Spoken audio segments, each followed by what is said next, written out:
we worry about when we complain to people or we bring it up to our attorney or we start talking to other people, that when we say this stuff that I'm getting ready to talk about with a hostile co-parent, that we're the problem. We start really, because we're dealing with a high conflict personality person, or God forbid, a narcissist.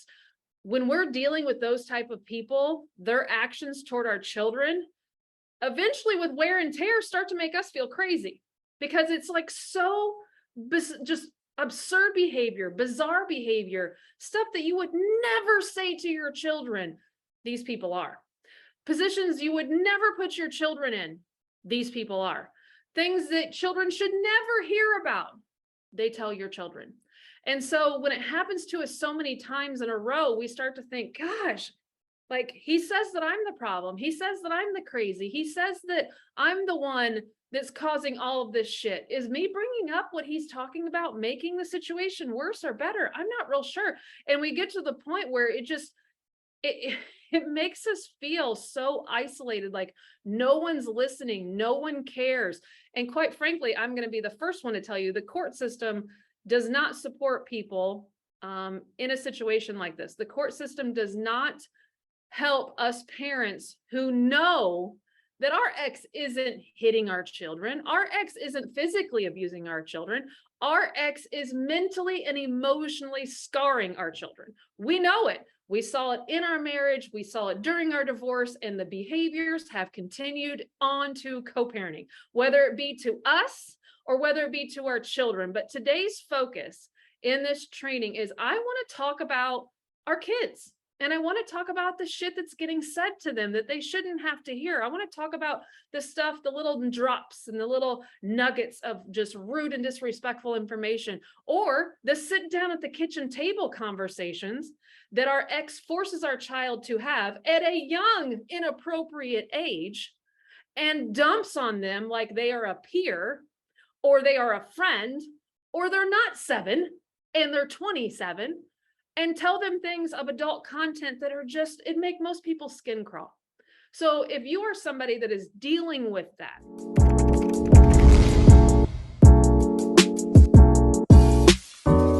if you are dealing with someone that trashes you to your children, trashes you to the neighborhood, who talk to your children, trashes you to teachers in your children's lives, trashes you to coworkers who know your children as well, this is for you.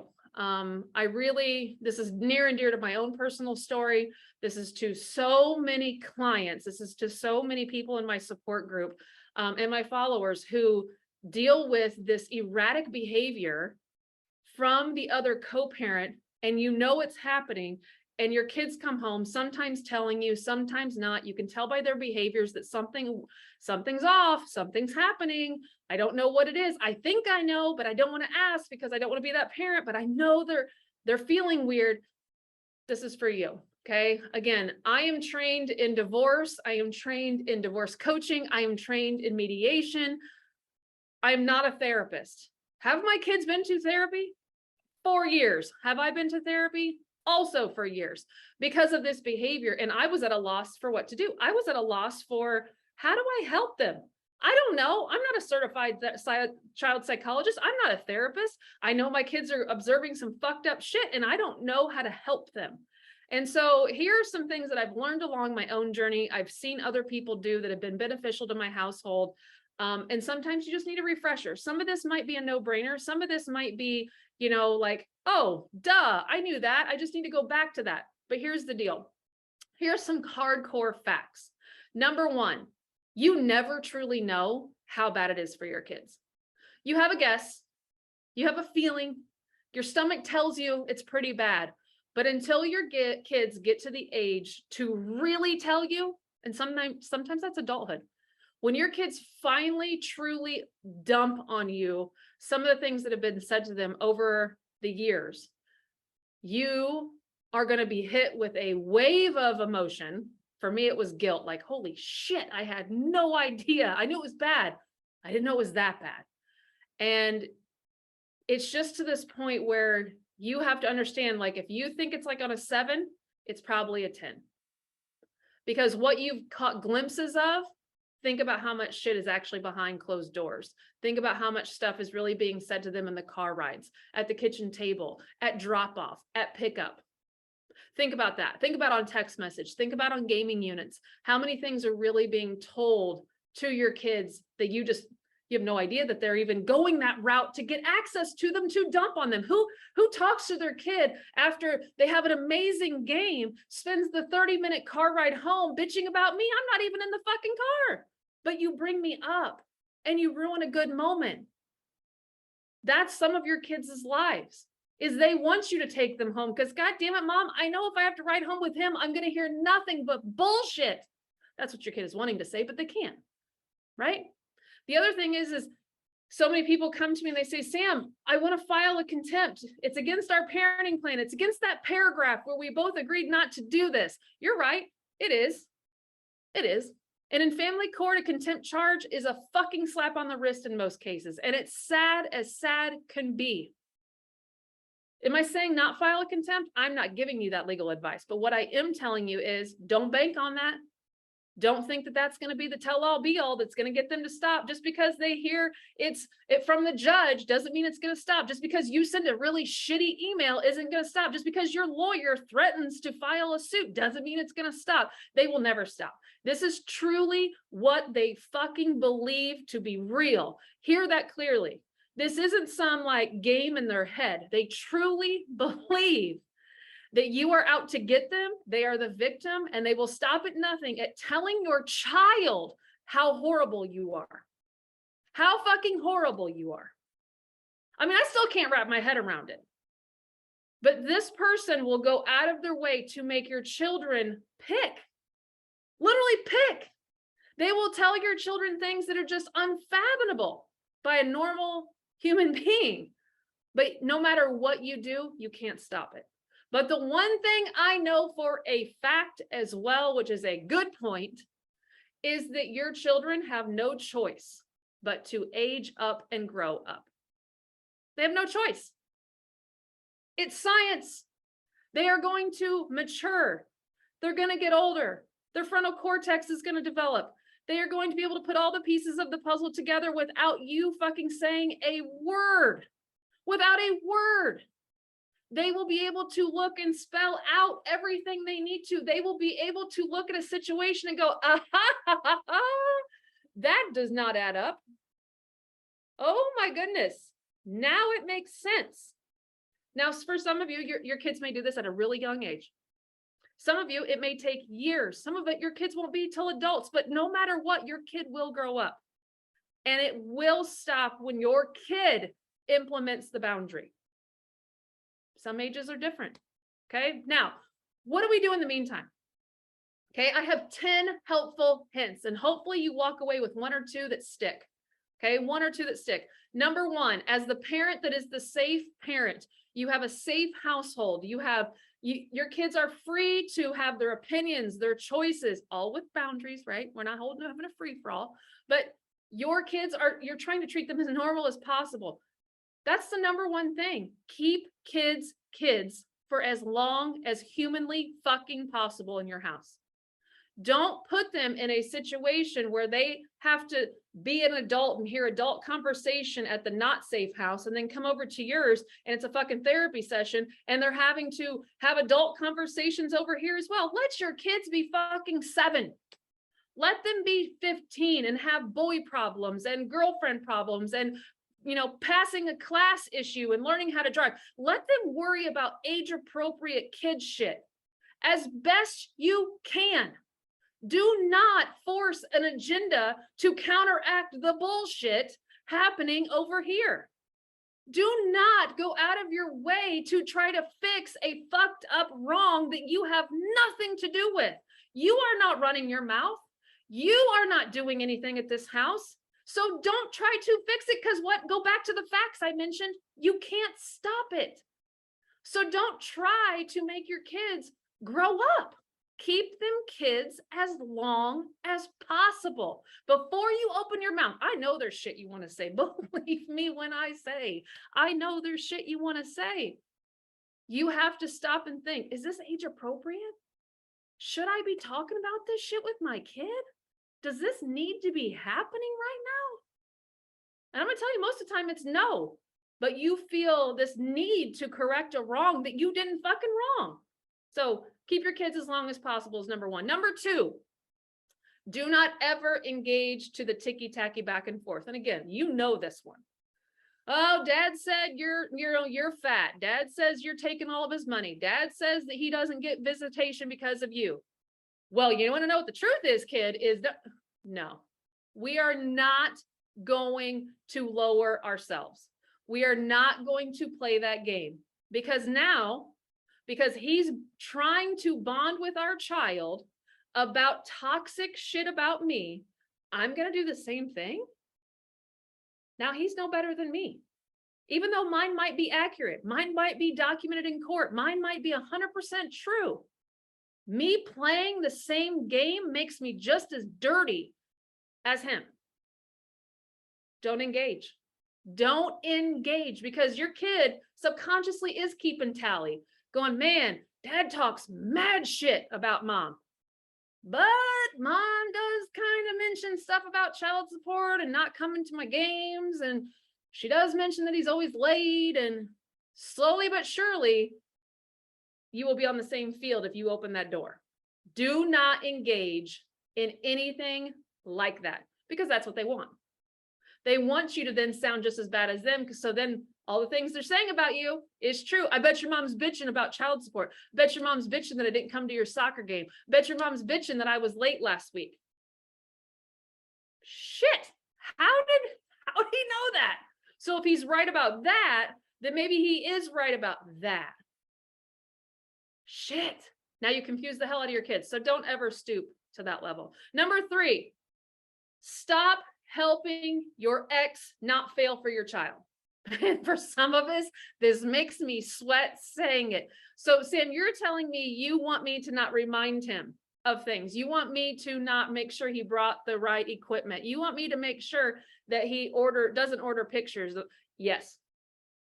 Yes. I want you to stop helping your ex, because can you imagine, and I'm so guilty of this one, it's insane, for 8 years. Can you imagine being your child and hearing mad shit about you for 8 years? All in the same 8 years, your child is watching you be cordial, be respectful, be fair, be nice, be downright fucking helpful to their abuser. Wrap your head around that. Your ex is talking mad shit about you. Your kid knows it. Your kid watches it. Your kid sees it. And then out of nowhere, you are nice to him. You're helping him. You're enabling him. You're reminding him. You're holding his hand. You're sending text messages to remind. And your child is going, what? Okay. Mom, you're helping someone that hates your guts. Mom, you're helping someone that wants you not here. That has to be mad fucking confusing for your child. And your child, quite honestly, what number 3 has to do with is not helping your child, is your child has to see the other parent not be accountable, not succeed all the time, drop a ball. You aren't always going to be there. You're going to be fucking exhausted if you try to do everything. Help this house and this house, because your help ain't really wanted at this house, because it's coming across as controlling, not helpful. At least that's what they're telling your kid. So let the balls get dropped at somebody else's house. You worry about your own fucking house, which leads me to number 4. Set fucking boundaries for your ex that your child can witness. Show such clear boundaries of how you will be talked to, how you will respond, how you will communicate, when you will touch your phone, how fast you will show your child boundaries. Show them, not talk to them. Show them. Show them the boundaries that you have enforced for not just the ex, but any toxic motherfucker in your life. Could be your boss. It could be a neighbor. It could be your own father. It could be your sister. I don't care who it is. I want you to start showing your kids at a very young age what a boundary is. I'm sorry, you're standing too close to me. I like personal space. Thank you. You know, I don't like how you're raising your voice with me, so I'm going to step away. Show your children how to stand up for themselves. And it starts with actions from you. Show them. So back to number 3, if you keep helping someone that's talking mad shit about you at the kitchen table when you're not around, how fucking confusing is that to your child? Like, okay, so we're supposed to be nice to people that talk mad shit about us. Okay. Talk about raising a people pleaser. No, thank you. Not safe. Not safe, people. Okay, so show your boundaries. That means you don't go back and forth. You don't engage. You don't send text messages. You don't get on the phone. Like, you show your kid that you are up here and you are not engaging in this bullshit. And you have strong boundaries. People don't get to. The other boundary you need to show your kid is that you have coping skills set in place. Okay, that you know how to deal when something bad happens. You start showing your kid that you know how to be in a high conflict and bring yourself down. Okay.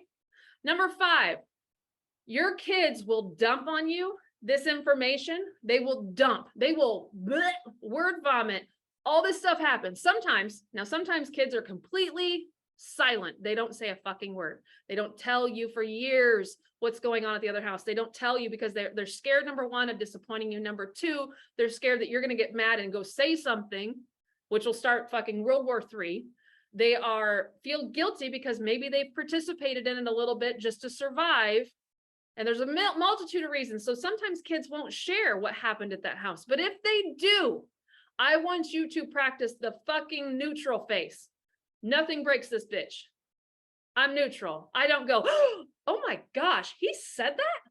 Oh, I don't say, yeah, I could have told you that. You know what else he's probably telling? No, I don't give my kid any reaction to what they say, because what I want to prevent is my kid manipulating me and just telling me what I want to hear. I don't want my kid to ever feel like they broke into me and got a rise out of me, so that you don't go, oh, well, I'm going to make mom really happy and tell her some things so that she feels like I'm on her team. I'm going to tell mom some stuff so that she knows that I think dad's like crazy and like I'm on her side. No, we do this. Side note, bonus tip, stop apologizing for your ex in his household. I had a therapist like shake the shit out of me on this one. She said, why are you apologizing? You ain't doing this shit. Stop apologizing. Live your life. You can say, I am so sorry you feel that way. Wow, I am upset for you. I can't imagine how that would feel. What can I do to help you? I'm not going to say, I'm sorry he's doing that. I'm sorry he said, I'm not fucking sorry. I didn't fucking say it. So make sure you're not giving your kids any reaction when they dump on you. And quite frankly, I'm 43 years old. I still call my parents and dump on them. A lot of times it's just for me to feel better. A lot of times it's just for me to go, whew, got that out. I released that somewhere. I don't have to worry about it. Can you imagine being 7, 12, 13? I just want to get it out. I want somebody to know this is happening to me. So really be careful when your kids dump on you that you don't go, oh yeah, you said what to her? Because what you just did was you put your child in the middle of a war. Now, the next time your child goes back over to that house, they are getting their ass beat, ass chewed, or both for telling you things. So be mindful of how you react when you hear the news, that you give no reaction. And by all means, we're reporting abuse, but we are not reporting things that are said, because those are just words about me. It is abuse in my book, but the court system is behind the times. But you got to be really choosy about, because when it comes to court, it's going to be he said, she said. He's going to say, no, he didn't say that. I'm going to say, yes, he did. And the only person that really knows the truth is the fucking 7-year-old. So this goes into my next one. Get your kids in therapy. I don't care what you got to do. I don't care how much it costs. You are not trained. I am not trained to do this. I knew that early on. I knew early on I needed a child psychologist to play with my 1 and 3-year-old and help me through this shit, because I was not capable of comprehending what was happening to me along with a divorce, along with transitioning them, along with giving them the tools that they need to be successful for their whole lives. Because what that therapist did going into number 7 was she taught them survival skills. That when this stuff starts happening to them at the other house, she would teach them, okay, what's the safest thing you should do? Should you agree? Should you disagree? Should you ask to go to your room? Do you need to use the restroom? Do you need to fall asleep? Do you need to pretend to be asleep? Do you need to just nod your head? She would give them the tools, and it wasn't coming from me. It was coming from their therapist to teach them how to survive a household that they were not ever going to win at 7, 8, 9, 16. That's a grown-ass adult. How do you expect a 7-year-old? I've had parents say, Sam, I told my kid to tell my ex this. Whoa, what? You're telling your 7-year-old to go to this house to tell another adult what? Do you know that you just sent your fucking child into a war? Oh, wow. Boundaries, people. A, we don't participate in conversations like that in our household, but B, you don't send your kid to go fucking play middle messenger. Fuck that. Your kid is going to get ambushed and be a solo team.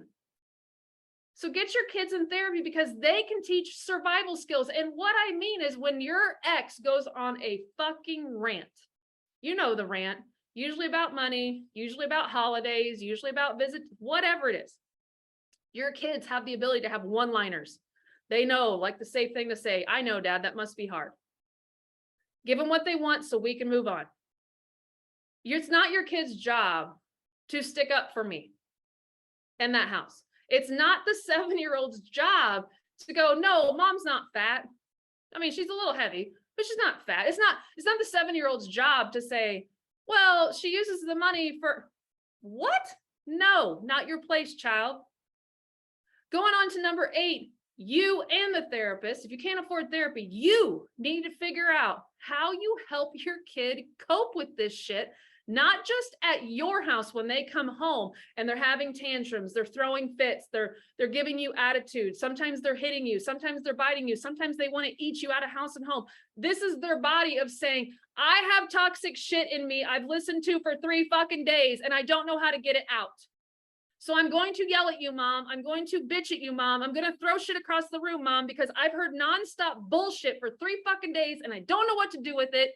So I'm going to be an asshole to you because you are the safe parent. This person was an asshole and made me listen to nothing but garbage about you for 3 fucking days. And I don't know what to do with the toxic energy inside of me. Can your 7-year-old really say that?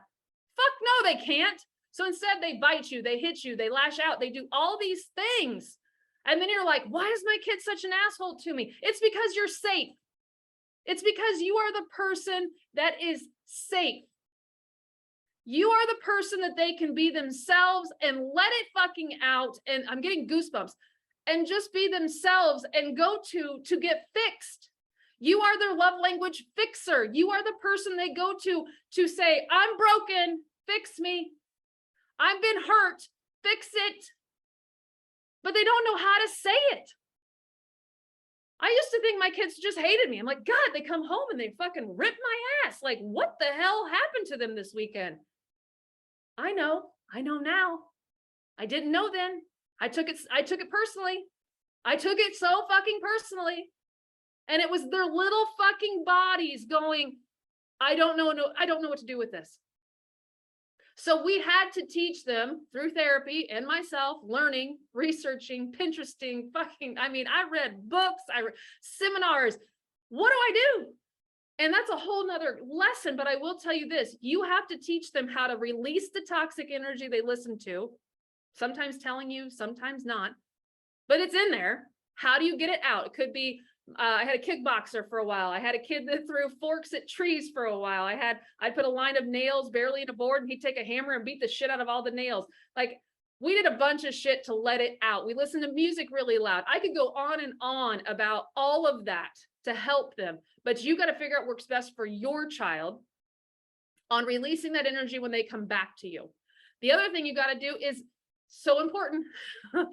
Give them coping skills for that house. It's Friday night. He's on a rant. He's bitching about mom. He's bitching about mom. He's bitching about mom.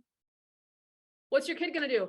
Does he know how to stim? Does he know how to rock? Does he know how to rub his hands to make him feel better? Does he know what part on the temple? Are you sending him with a bracelet that has essentials oils in it that he can huff and smell? Are you telling him what song to sing in his head to calm himself down? Are you teaching him how to journal? Are you teaching him to put their face against a really cold wall to calm themselves? Are you teaching him to go to the bathroom and rub his own shoulders and release all of his What are you teaching your kids to do at the other house to cope and deal with the shit they're going through? You have to teach your kids how to self-regulate for the 3, 4, 5, 7 days they're gone when they're hearing all of this shit. Coping skills are the fucking root of a lot of the world's problems right now is nobody knows how to cope. You have to teach your kids how to cope with shit that's not right, that's not fair, along with yourself. But when they transition, by God, don't get so pissed off when they're mean to you. They love you and you're the safest parent to be mean to. Can you imagine them being mean like that at that house? Oh, hell no. No. It's not safe to. They can't even be themselves.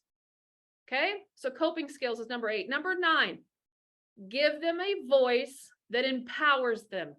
I want you to give so many fucking choices at your house that they hear their voice, their own voice, not a or shaking the head. I want you to have them speak out loud. I want you to have them have a voice about everything in their life. What shoes do you want to wear today? Which coat do you think you need? This one or this one? They pick. Do you want more of this on your plate or more of this on your plate? Do you want to go to bed at 8:15 or 8:30? Do you want to read a book first or take a bath first? I want them talking so fucking much to you that when they go to that house and get shut the fuck down, they go, that seems weird. At this house, I get all kinds of choices and I get to pick. At this house, I get told what to do, what to think, what to feel, when to shut up, where to do chores, how fast I got to do them, where things need to. So I want you to allow choices. All the choices, spoiler alert, you're fine with, but your kid gets to have a pick, gets to hear their voice. So if we can start small at a young age of letting them hear their own voice and choice come out, can you imagine how empowered they're going to feel at 16, 17? Because you've enabled them to speak up and speak out at your house. And again, we got to go back though and teach them how to safely do it. Now, number 10, this is going to be the hardest one. You got to wait. Your kids will figure all of this out with time. Some of them will be faster. Some of them will be slower. There's a difference between boys and girls. There's a difference between oldest and youngest. There's a difference between an only child. There's a difference between a military spouse and a teacher spouse. There's all kinds of differences. So just because your neighbor's daughter figured it out at 12 doesn't mean your daughter's going to figure it out at 17. But I will tell you this, if you spoil this, and make this about you and you pointing out how toxic your ex is to your child, if you let the cat out of the bag too early, if you rip this bow off too early, the child will end up resenting you. They have to figure it out on their own. All you're doing with these tips is giving them the fucking tools to survive and be successful. After that, they have to take the tools and go, oh, holy shit. Oh my God. Did that just make, oh my God, I've been lied to. Holy shit. I have a voice. Oh my gosh, I'm sick and tired of this shit. Wow. And it all starts clicking and you're sitting back going, oh my God, and you're an emotional wreck because you've been waiting for this moment. But if you tell them too early who they have as another parent, if you tell them, I'm worried, I'm scared for you, this person's this person's this, and you start filling their head with your beliefs, even though it might be true, it will backfire. It will backfire. You have to let these kids figure it out. And if they've been a divorced kid since 1 and 3, like mine, they will figure it out sooner than later. Believe you me. But you got to sit back and wait. And sometimes the waiting as the good parent, as the safe parent, as the parent that does not talk shit, the waiting game will make you so stressed. But the end result is your child gets to make the choice for themselves, and you didn't play a part in it. Even if your ex comes for you, even if they take you to court, even if, deep down, the only thing that fucking matters is you raised a good kid with great coping skills and the ability to have self-choice. And if they choose to not have a toxic person in their life, then by God, those fucking boundaries I showed them for years and years with the other toxic people in our life, they fucking were paying attention. And their life will be gold once they figure it all out. But you gotta let them. You gotta let them do it at their own pace. Don't be putting your 2-cent spin on everything. You don't need to. Believe me when I say you don't need to. Because whatever they're telling you, they aren't telling you twice as much. So they already know. So just sit back and wait. Okay. So if you have found today's training beneficial, successful for you, caught 1 or 2 things, you're like, this was fucking gold, share it. Share it, share it, share it. We need to get it out to more people, to help more families, to help more kids, and save parents' sanity.